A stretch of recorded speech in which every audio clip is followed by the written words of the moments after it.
Hello दोस्तों, नमस्ते। मैं संतोष मेहर, आपके अपने यूट्यूब चैनल पर आपका स्वागत है। इस वीडियो में हम जानेंगे दोस्तों मध्य प्रदेश लोक सेवा आयोग का सिलेबस, जो डिटेल में अपन इसका एनालिसिस करेंगे कि आप इसकी तैयारी कैसे स्टार्ट कर सकते हैं। दोस्तों सबसे चलते हैं दोस्तों, मध्य प्रदेश लोक सेवा आयोग का अपन ने नोटिफिकेशन जो लास्ट टाइम उन्होंने डाला था न्यू सिलेबस के अकॉर्डिंग, वो अपन ने डाउनलोड कर लिया। अब सिलेबस की तरफ चलते हैं दोस्तों। यहाँ पे अपन मध्य प्रदेश लोक सेवा आयोग के सिलेबस के बारे में जानेंगे।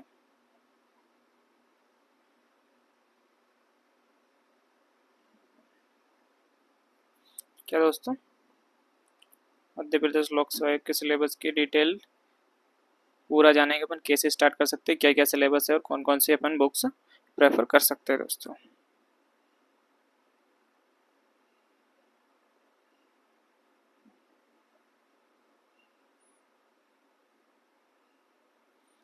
जो उसने पिछले टाइम जो अपना नोटिफिकेशन डाला था दोस्तों, वो आया था 18 जनवरी 2024 को।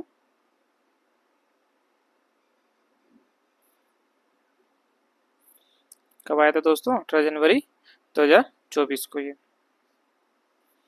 तो यहाँ पे राज्य सेवा एवं राज्य वन सेवा प्रारंभिक परीक्षा तथा राज्य सेवा मुख्य परीक्षा के पुनरीक्षित पाठ्यक्रम के संबंध में, ठीक है दोस्तों।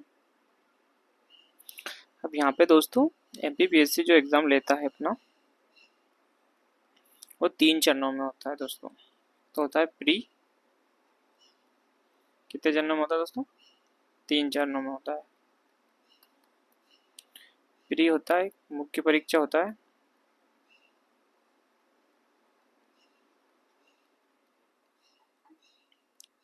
तीसरा इंटरव्यू।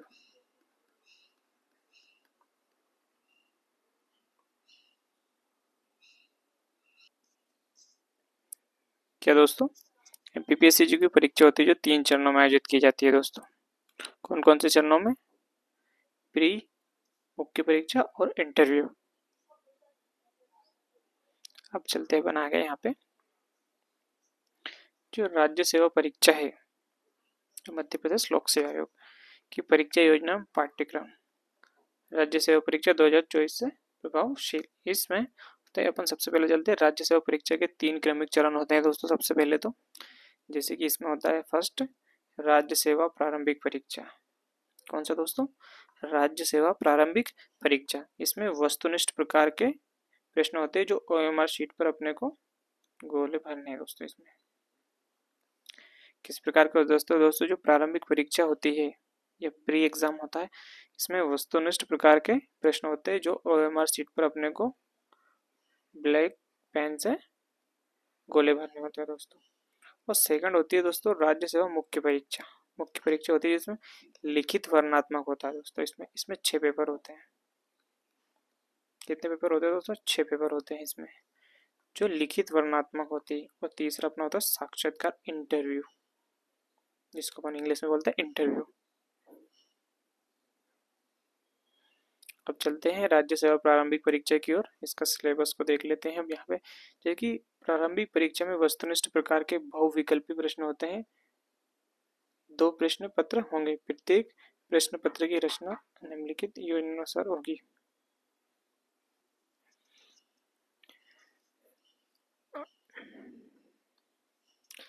राज्य सेवा प्रारंभिक परीक्षा में वस्तुनिष्ठ प्रकार बहुविकल्पी प्रश्न के 2 प्रश्न पत्र होंगे। प्रत्येक प्रश्न पत्र की रचना निम्नलिखित अनुसार होगी।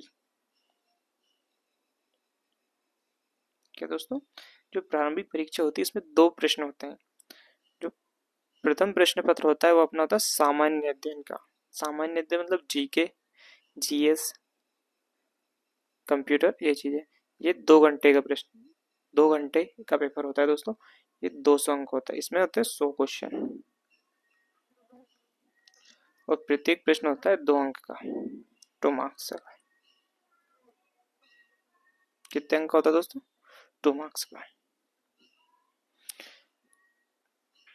जो सेकंड प्रश्न पत्र होता है दोस्तों, सामान्य अभिरुचि और परीक्षण। सामान्य अभिरुचि मतलब आपके डिसीजन मेकिंग की क्षमता, जिसमें मैथ्स और रीजनिंग के कुछ क्वेश्चन होते हैं। ये होता है 2 घंटे का। इसके भी 200 अंक होते हैं। प्रत्येक क्वेश्चन 2 मार्क्स का होता है। ठीक है, ये परीक्षा जो प्री परीक्षा है, जो अपने प्री मतलब प्री परीक्षा मुख्य परीक्षा हेतु केवल पात्रता निर्धारित करने के रूप में ली जाती है। इस परीक्षा में प्राप्त अंकों के आधार पर अभ्यर्थियों का मुख्य परीक्षा हेतु योग्य घोषित किया जाता है। अंतिम चयन सूची केवल मुख्य परीक्षा तथा साक्षात्कार के आधार पर होती है दोस्तों। कौन सा? मेंस। जो इसमें जो मेन सिलेक्शन होगा दोस्तों, मेंस प्लस इंटरव्यू के आधार पर होगा। किसके आधार पर होगा दोस्तों?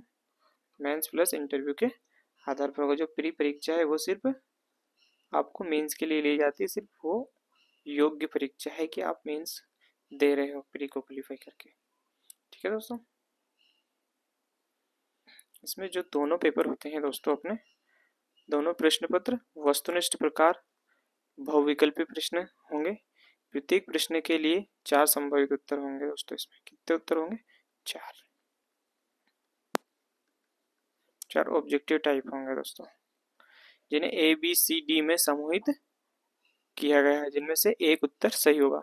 उम्मीदवार से अपेक्षा की जाती है कि उत्तर पुस्तिका में उसके द्वारा निर्णय सही माना जाए। जिसके ए बी सी डी में अगर सही है तो OMR शीट पे ए पे गोला किया जाएगा। ठीक है दोस्तों, केवल एक उत्तर पर गोला काला कर उत्तर चिन्हित करें। प्रत्येक प्रश्न पत्र में 2-2 अंकों के 100 प्रश्न पत्र होंगे। प्रत्येक प्रश्न पत्र की समय अवधि 2 घंटे की होगी। प्रारंभिक परीक्षा तो सामान्य अध्ययन तथा सामान्य अभिरुचि परीक्षण के विस्तृत पाठ्यक्रम में दिए गए हैं।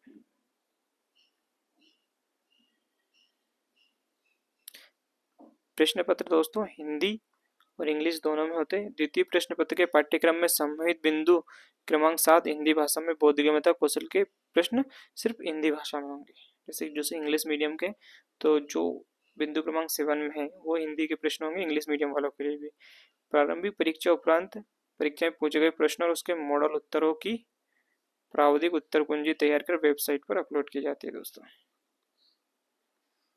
ठीक है, अगर किसी भी प्रकार के अपने को उसमें लगे कि ये क्वेश्चन सही है तो 5 दिन के आपत्ति दर्ज कर सकते हैं। कुछ इंस्ट्रक्शन दे रखे जो आप पढ़ लीजिए दोस्तों। अब यहाँ पे चलता है, ये इंपॉर्टेंट चीज है आपके लिए। जैसे मुख्य परीक्षा हेतु लघु सूचित अभ्यर्थियों की संख्या कुल रिक्त पदों की संख्या के प्रवर्ग के अधिकतम 20 गुना होगी। क्या दोस्तों? 20 गुना होगी। जैसे कि अगर 100 पोस्ट आई है तो इसमें 20 गुना लोगों को लेंगे, मतलब 2000 लोग मुख्य परीक्षा के लिए क्वालिफाई करेंगे दोस्तों। कितने लोग क्वालिफाई करेंगे दोस्तों? 2000 लोग क्वालिफाई करेंगे। प्रवर्ग समान अंक प्राप्त उम्मीदवारों को भी मुख्य परीक्षा हेतु हार घोषित किया जाएगा।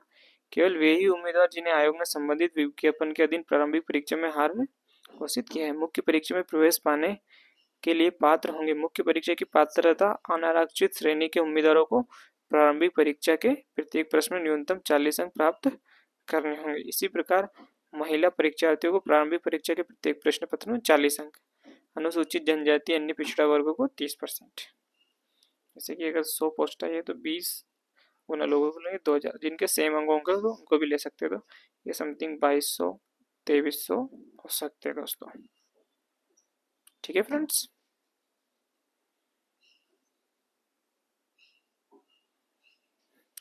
जो राज्य सेवा का प्रारंभिक परीक्षा का जो सेकंड पेपर होता है दोस्तों, वो सिर्फ पास करना रहता है दोस्तों उसको। इस प्रश्न पत्र में उपयुक्त बिंदु 5 और न्यूनतम अंक प्राप्त करना अनिवार्य, जैसे कि 40%। द्वितीय प्रश्न पत्र में प्राप्त अंकों को प्रारंभिक परीक्षा हेतु गुना क्रमांक निर्धारण में शामिल नहीं किया जाएगा। राज्य वन सेवा प्रारंभिक परीक्षा का पाठ्यक्रम भी राज्य सेवा प्रारंभिक परीक्षा के समान होगा। राज्य वन सेवा प्रारंभिक परीक्षा की मेरिट सूची प्रथम और द्वितीय दोनों प्रश्नोत्तर के प्राप्त अंकों को जोड़कर की जाएगी।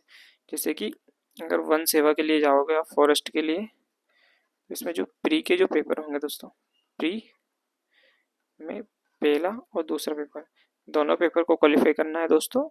और जो इसका मीन्स होता है वो भी ऑब्जेक्टिव टाइप होता है, जिसमें फिजिक्स प्लस केमिस्ट्री पूछी जाती है। इन दोनों का जोड़ के और होगा जो आप क्वालिफाई होंगे उसमें, जो राज्य वन सेवा के लिए जाएंगे। ठीक है फ्रेंड्स, ये चीज़ें अगर आपको समझ में आए तो कमेंट में यस लिखिए दोस्तों। अब चलते हैं अपन सिलेबस की तरफ। राज्य वन सेवा प्रारंभिक परीक्षा का सिलेबस 2014 से प्रभावशील है। जो प्रथम प्रश्न पत्र सामान्य अध्ययन के लिए है, तो सबसे पहले चलते हैं दोस्तों फर्स्ट, इसमें 10 यूनिट है दोस्तों। कितनी यूनिट है फर्स्ट पेपर में? 10 यूनिट, जो राज्य वन सेवा के लिए भी है और राज्य सेवा के लिए भी है। कितनी यूनिट है दोस्तों इसमें? 10 यूनिट है। सबसे पहले इसमें आता है भारत का इतिहास।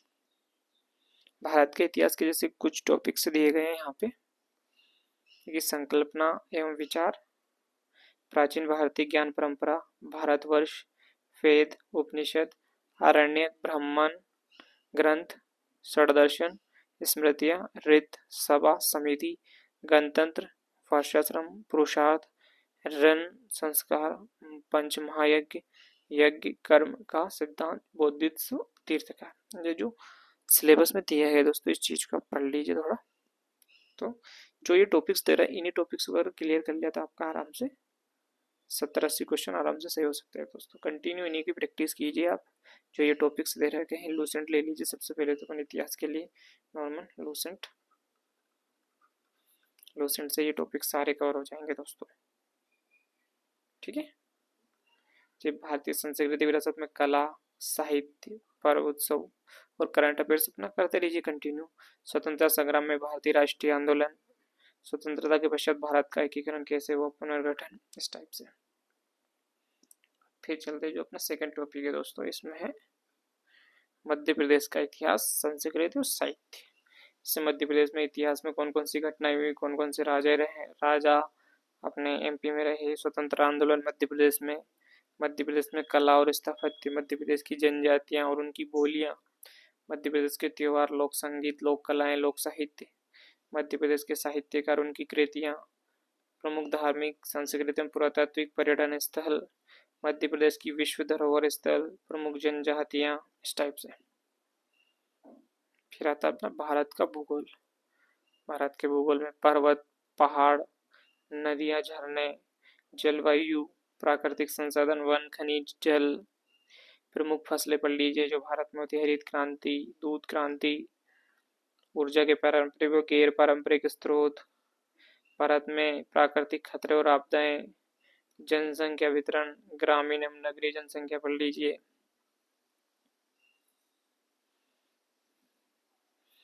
जैसे भारत का इतिहास है वैसे मध्य प्रदेश का इतिहास, भारत का भूगोल ऐसे मध्य प्रदेश का भूगोल, वो सारे टॉपिक करिए। जैसे वन है मध्य प्रदेश में, वनोपज, नदियां, पहाड़, जलवायु में ऋतुएं, तापमान, प्राकृतिक संसाधन, मिट्टियां, प्रमुख संसाधन खनिज, प्रमुख फसलें में जल संसाधन, सिंचाई और सिंचाई परियोजनाएं, ऊर्जा के पारंपरिक और गैर पारंपरिक स्रोत, मध्य प्रदेश के प्रमुख उद्योग, जलवायु वृद्धि, वितरण एवं घनत्व, इस टाइप से।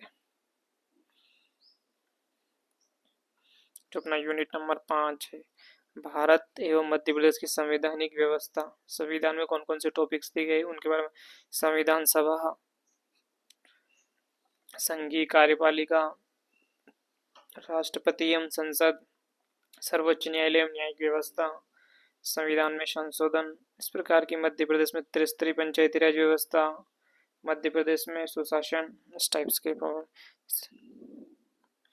मध्य प्रदेश की संवैधानिक व्यवस्था जैसे राज्यपाल, मंत्रिमंडल, विधानसभा, उच्च न्यायालय, इस टाइप से। 6 यूनिट है अपनी। भारत एवं मध्य प्रदेश की अर्थव्यवस्था। अर्थव्यवस्था के बारे में पढ़ लीजिए। बैंकिंग सेक्टर, उद्योग, कृषि उद्योग, लघु उद्योग, एमएसएमई उद्योग, मध्य प्रदेश में विकास के लक्ष्यों की प्राप्ति, इस टाइप से। G20 सम्मेलन, सार्क देशों की मीटिंग, एशियाई सम्मेलन, इस टाइप से। जो यूनिट नंबर 7 है, विज्ञान, पर्यावरण और स्वास्थ्य। क्या विज्ञान, पर्यावरण, स्वास्थ्य के बारे में विज्ञान की प्रमुख शाखाएं पढ़ लीजिए। प्रमुख वैज्ञानिक संस्थाओं को डिटेल से पढ़ लीजिए। औद्योगिक संस्थान को पढ़ लीजिए। पोषक आहार एवं कुपोषण को पढ़ लीजिए। सिकल सेल एनीमिया रोगों के बारे में। स्वास्थ्य नीति मध्य प्रदेश की। सतत विकास की अवधारणा, SDG, प्राकृतिक कारक, पारिस्थितिकी तंत्र, प्रदूषण, आपदाएं प्रबंधन, इस टाइप से।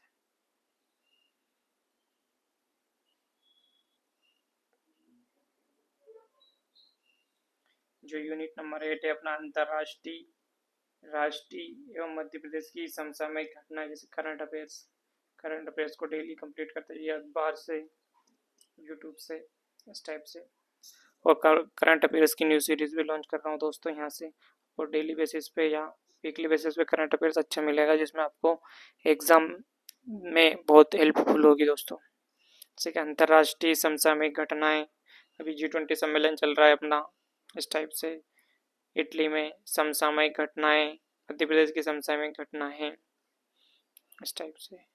सूचना एवं संचार प्रौद्योगिकी इम्पोर्टेंट टॉपिक है दोस्तों यहाँ से। जैसे कंप्यूटर का आधारभूत ज्ञान, बेसिक कंप्यूटर क्या होता है, ये सब चीज़ें आपको याद होनी चाहिए।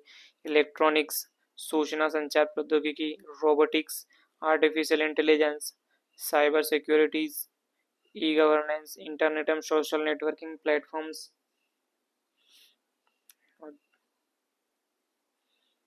जो यूनिट नंबर 10 मध्य प्रदेश की जनजातियाँ, विरासत, लोक संस्कृति एवं लोक साहित्य, इस टाइप से। जनजातियों का भौगोलिक विस्तार, जनजातियों से संबंधित संवैधानिक प्रावधान, मध्य प्रदेश की प्रमुख जनजातियाँ, पिछड़ी जनजातियाँ, घुमंतु जनजातियाँ, पारंपरिक, इस टाइप से ये क्वेश्चन कर लीजिए दोस्तों आप।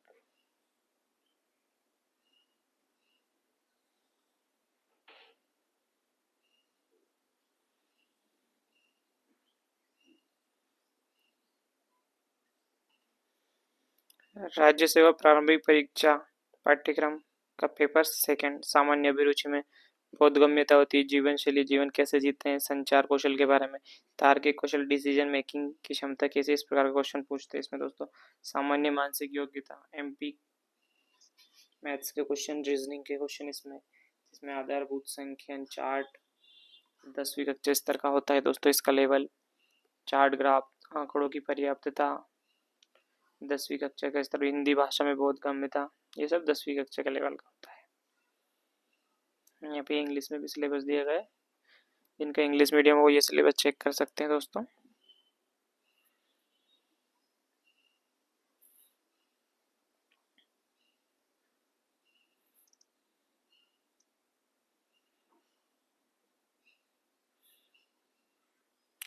जो राज्य सेवा मुख्य परीक्षा के लिए जो परीक्षा योजना है दोस्तों, इस प्रकार की मुख्य परीक्षा के लिए मेंस, जिसको अपन बोलते हैं मेंस परीक्षा, क्या बोलते हैं दोस्तों, मेंस परीक्षा के लिए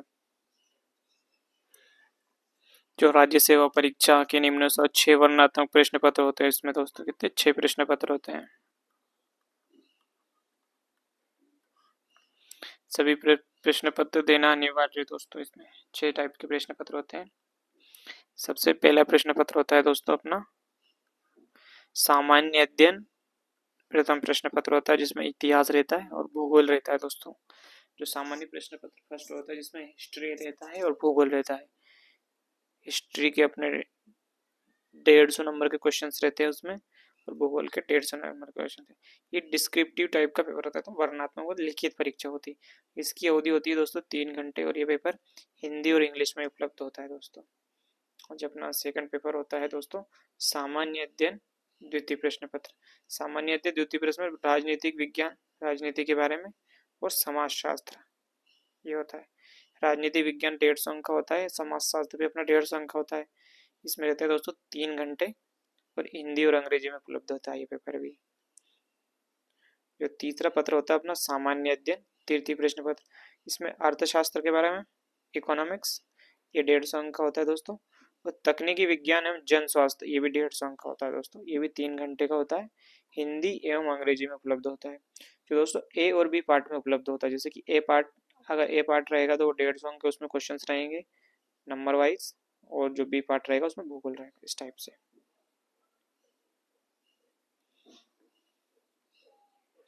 जो चौथा पेपर होता है जो तो फर्स्ट पार्ट में रहते हैं दर्शन शास्त्र, मनोविज्ञान, लोक प्रशासन एवं केस स्टडी, ये 150 अंक का होता है दोस्तों। और उद्यमिता, प्रबंधन, व्यक्तित्व विकास एवं केस स्टडी, ये भी 150 अंक का होता है दोस्तों। ये 3 घंटे का रहते हैं। तो पेपर एक ही रहता है दोस्तों ये सब, क्या दोस्तों, एक ही पेपर रहता है, 2 पार्ट में डिवाइड रहता है।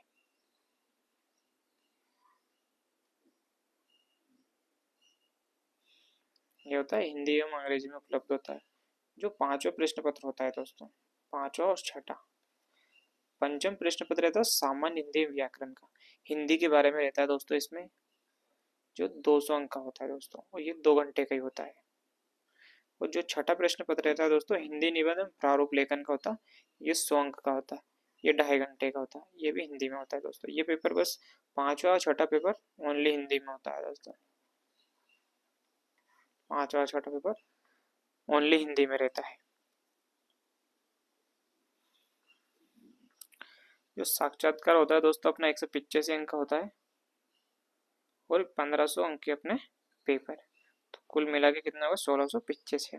अगर यहाँ से दोस्तों अपन ने 50% से भी ज़्यादा स्कोर कर लिया इस पेपर्स में, कितना 50% से स्कोर, तो आपका सिलेक्शन 99% पक्का है दोस्तों। 50% से अंक मतलब जैसे कि 1600 है, 1700 लेके मैंने, और जैसे कि अब 800 और 850 अंक ले लिया आपने दोस्तों, तो आपका सिलेक्शन कंफर्म है दोस्तों। और 900 प्लस चले गए तो आपको आराम से अपर कलेक्टर डीसी मिल सकता है दोस्तों यहाँ से आराम से। वो फिर कट ऑफ के ऊपर डिपेंड करता है, बता रहा हूँ मोटा मोटा का यहाँ पे लेके चले तो अपन, ठीक है दोस्तों।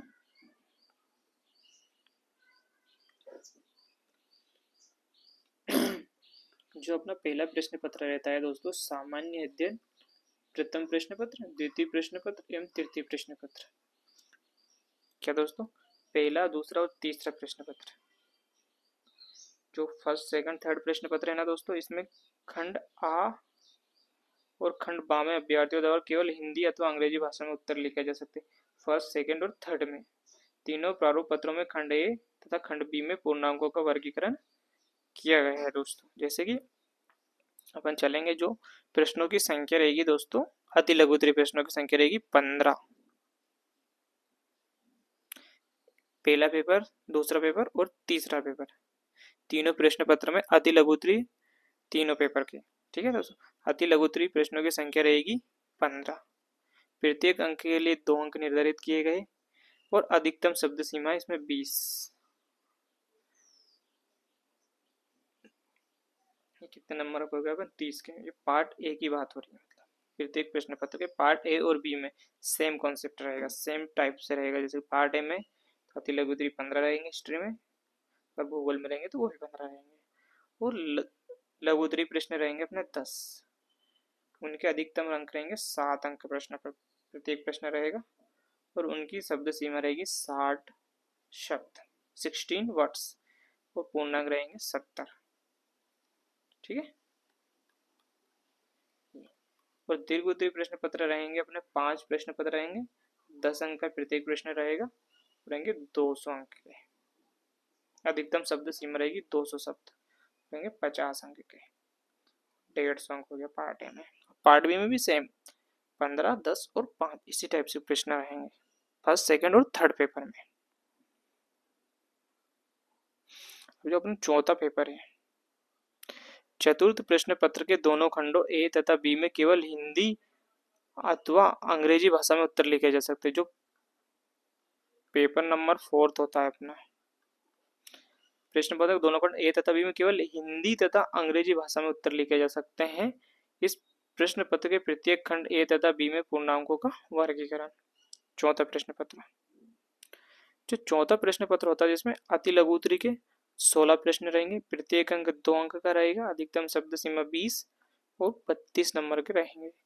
लघु उत्तरीय में 8 क्वेश्चन रहेंगे, प्रत्येक प्रश्न 7 नंबर का रहेगा, और शब्द सीमा रहेगी 60 वर्ड्स, 16 वर्ड्स, 60 वर्ड्स, और पूर्णांक रहेंगे 56 नंबर, 56।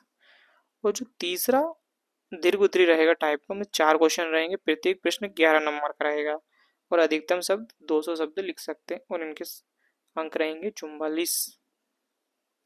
और केस स्टडी रहेगा एक, जो 18 नंबर का रहेगा, और यथा निर्देशित, जो उसमें निर्देश दिए गए हैं उसके आधार पर केस स्टडी कितना बड़ा है, 1 पेज का है, 2 पेज का है, तो उस आधार पर ये 18 अंक का, ये 150 अंक दोस्तों।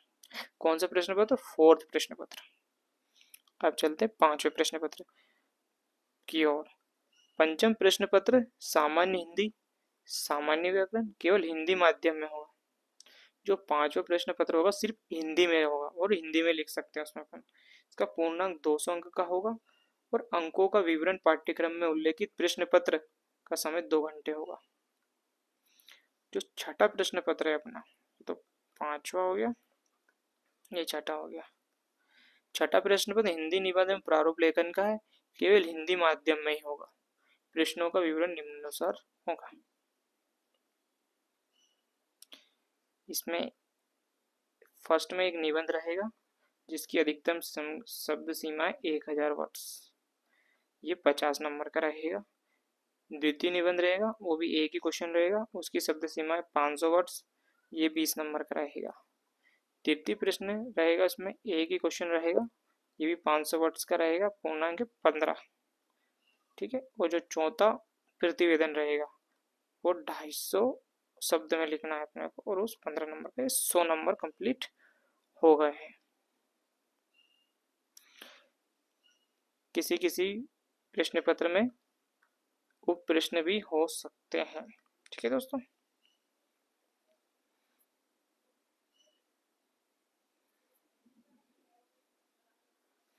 जो राज्य सेवा मुख्य परीक्षा का जो पहला प्रश्न पत्र है उसके बारे में टॉपिक्स, इसमें इकाई 1 रहेगा इतिहास, इकाई 2, इकाई 3, ये सब इतिहास से संबंधित प्रश्न रहेंगे दोस्तों। ये सब आप इनको विस्तार से पढ़ सकते हैं दोस्तों, डिटेल्स में नोटिफिकेशन डाउनलोड करके। ये खंड जो प्रश्न पत्र प्रथम का है, जो खंड बी रहेगा, ये भी 150 अंक का रहेगा।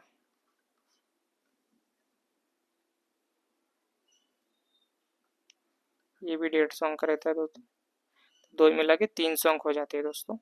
इनके लिए 3 घंटे रहते हैं निर्धारित।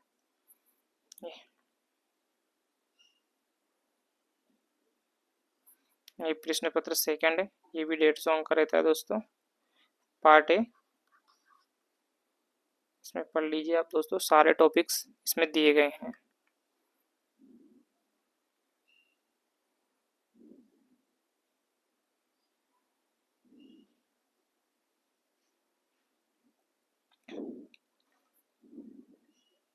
ये तृतीय प्रश्न पत्र है दोस्तों, ये भी फर्स्ट पार्ट 150 नंबर का रहता है, अर्थशास्त्र है।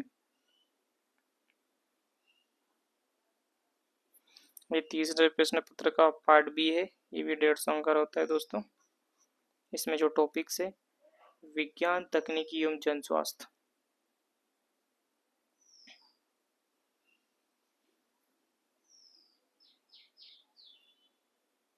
सिलेबस को जरूर दोस्तों, जैसे आप कोई सी भी तैयारी स्टार्ट करें तो सबसे पहले उसके सिलेबस को अच्छे तरीके से रीड कर लीजिए और आपको वो सिलेबस याद होना चाहिए थोड़ा थोड़ा, या फिर उसका प्रिंट आउट निकलवा कर रख लीजिए, उसको देखते रहिए। ये फोर्थ प्रश्न पत्र, जिसमें दर्शन शास्त्र, मनोविज्ञान, लोक प्रशासन एवं केस स्टडी के बारे में पूछा जाएगा। दर्शन शास्त्र में जैसे कि सुकरात, प्लेटो, अरस्तु, बुद्ध, महावीर, आचार्य, चारवाक, भर्तृहरि, इस टाइप से।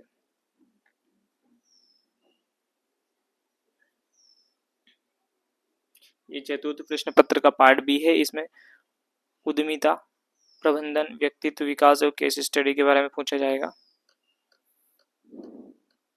ये सब डिस्क्रिप्टिव पेपर है दोस्तों, लिखित पेपर है। यह है पांचवा प्रश्न पत्र। फिफ्थ, इसमें सामान्य हिंदी और व्याकरण के बारे में पूछा जाएगा। जैसे कि इसके बारे में पढ़ लीजिए आप, ये थोड़ा इम्पोर्टेंट पेपर है, क्योंकि यहाँ पे मतलब ज़्यादातर इस पेपर में अगर नंबर लाओगे तो अच्छा रहेगा। समथिंग 200 में से अपने 150 तो नंबर होने चाहिए, ऑलमोस्ट 150 170 तक। जिससे लघुत्री निर्धारित पाठ्यक्रम के अंतर्गत पूछे जाएंगे इसमें लघुत्री प्रश्न, जिसमें इसमें रस अंग ये पूछे जाएंगे, रस एवं प्रकार के एक प्रश्न पूछा जाएगा। देखो उसने लिख ही दिया, दुआ सोटा और चौपाई में से एक प्रश्न पूछा जाएगा, मतलब ये कन्फर्म है। जैसे कि यहाँ पे ये 10 अंक आपके कन्फर्म्ड हो गए, मतलब ये चीज़ पूछेगा। तो ये 2 टॉपिक्स आप कंप्लीट कर लेंगे तो हो जाएगा काम आपका। जैसे कि अब अनुवाद चले वाक्यों, तो हिंदी से अंग्रेजी में ट्रांसलेट के आएंगे दोस्तों, और अंग्रेजी से हिंदी में आएंगे, तो आपको थोड़ा इंग्लिश आना चाहिए, और हिंदी तो आपका आता ही है, तो आपको इंग्लिश आना चाहिए। ट्रांसलेट करने में सुविधा होगी। प्रशासनिक शब्द पूछे जा सकते हैं, जैसे कि एडमिनिस्ट्रेटिव, इनका क्या होता है, हाई कोर्ट, इस टाइप से, तो उनको हिंदी में लिखना है अपने को। अब जैसे कि यहाँ पे चलेंगे, संधि एवं समास पूछे जाएंगे, तो संधि समास आप कवर कर लीजिए, तो ये आपके 20 नंबर पर की जाएंगे। मुहावरे और कहावत, तो ये मतलब ये कन्फर्म्ड नंबर है आपके। और व्याकरण से जैसे कि विराम चिन्ह, शब्द शक्ति, विलोम शब्द, ये भी कन्फर्म्ड नंबर है आपके। जो ज़्यादा यूज होते हैं वही पूछते। भाव पल्लवन देख लीजिए, भाव पल्लवन किस प्रकार से किया जाता है। मालवी, निमाड़ी और बघेली बोलियों के बारे में पढ़ लीजिए, कैसे किया जाता है। ये 200 अंक का पेपर है दोस्तों। अब ये अपना 6th पेपर, ये निबंध का पेपर है दोस्तों। निबंध आपको कम से कम याद होना चाहिए। मतलब निबंध, जैसे कि निबंध के टॉपिक ऐसे जैसे भारतीय ज्ञान परंपरा, विकसित भारत, आत्मनिर्भर की संकल्पना, स्वर्णिम मध्य प्रदेश, अंतरिक्ष में भारत के बढ़ते कदम, मध्य प्रदेश का गौरवशाली इतिहास। जो इसमें जो टॉपिक्स दे रहे हैं, कम से कम बहुत सारे टॉपिक्स दे रहे हैं, इसमें से कम 8-10 टॉपिक्स कंप्लीट कर लीजिए फुल फाल, ये 50 अंक आपके कन्फर्म दें। यहाँ पे आपको 40 से 45 तो मिल ही जाएंगे, अगर सही से पूरा निबंध अगर आप सुव्यवस्थित लिखोगे तो। ठीक है, जैसे से निबंध आता है समसामयिक समस्या और निदान, जैसे कोई भी समस्या चल रही है, पानी की समस्या चल रही है, प्रदूषण, इस पे टॉपिक्स कंप्लीट कर लीजिए अपने। प्रारूप, सर्कुलर कैसे आदेश, जब सर्कुलर आप पढ़ते होंगे कि ये सर्कुलर या विज्ञापन प्रपत्र जारी कर दिया गया गवर्नमेंट की तरफ से, इस प्रकार से। प्रतिवेदन में गवर्नमेंट जैसे कि नोटिफिकेशन जारी करती है, मेमोरेंडम जारी करती, ज्ञापन दिया किसी ने, किस प्रकार से लिखेंगे इनको अपन, ये भी कन्फर्म्ड है। अपने ज्ञापन देख लीजिए, ज्ञापन किस प्रकार के होते हैं, ये चीजें कर लीजिए, यहाँ पे भी हो जाएगा आपका आराम से।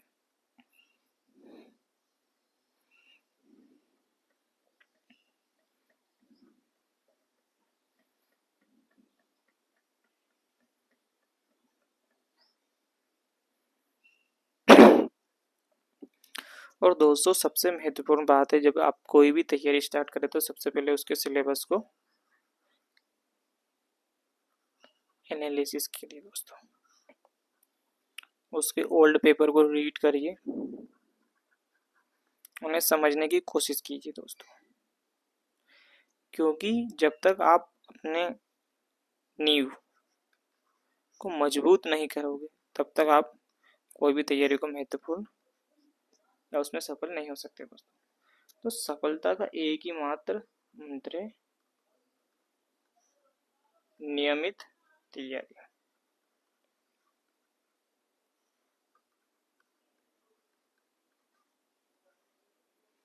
क्या दोस्तों, सफलता का एक ही मात्र मूल मंत्र है, नियमित तैयारी। नियमित रूप से अपनी तैयारी को कीजिए दोस्तों, कंसिस्टेंसी उसमें बनाए रखिए, गैप मत दीजिए। जब आप कोई भी तैयारी स्टार्ट कर रहे हैं दोस्तों, जैसे कि अगर 12th में पढ़ रहे हैं, सपोज आप 12th के साथ अगर MPPSC की तैयारी कर रहे हैं दोस्तों, कॉलेज में तो आप ऑब्वियसली एडमिशन ले लेते हैं। ये फर्स्ट ईयर है अपना, ये सेकेंड ईयर है, ये थर्ड ईयर है। तो फर्स्ट ईयर तो अपना, जब तक कि आपका ग्रेजुएशन नहीं हो जाता है, ग्रेजुएट नहीं हो जाते आप, जब तक आप इसमें फॉर्म नहीं डाल सकते हो, तो ये लास्ट ईयर में हो तो ये फॉर्म फिल कर सकते हो MPPSC का। तो फर्स्ट ईयर है तो अपने सिलेबस को यहाँ पे कवर कीजिए, उस पर कमांड बनाइए दोस्तों। सेकंड ईयर आया, सिलेबस की तैयारी कीजिए, मॉक टेस्ट दीजिए। थर्ड ईयर आया दोस्तों अपना, तो इसमें आप एग्ज़ाम फॉर्म फिल करोगे, उसकी तैयारी कीजिए, टेस्ट दीजिए, डिस्क्रिप्टिव लिखिए, इंटरव्यू की तैयारी कीजिए दोस्तों। यहाँ पे अगर आपने ये 3 साल कॉलेज के साथ ही दे दिए हैं, 3 साल में से जैसे कि सपोज डेट आपके 1 साल एग्ज़ाम में प्रैक्टिकल बनाने में भी चलेगा, तो 2 साल बचे दोस्तों आपके। अगर यहाँ से 2 सालों में आपने अगर सही तरीके से तैयारी कर ली है पूरे डेडिकेशन के साथ, तो आपका MPPSC निकलने से कोई नहीं रोक सकता। ठीक है दोस्तों, और ये वीडियो अगर आपको अच्छा लगा है तो चैनल को सब्सक्राइब कीजिए दोस्तों, इस वीडियो को लाइक कीजिए और कमेंट करना ना भूलें। Thank you friends.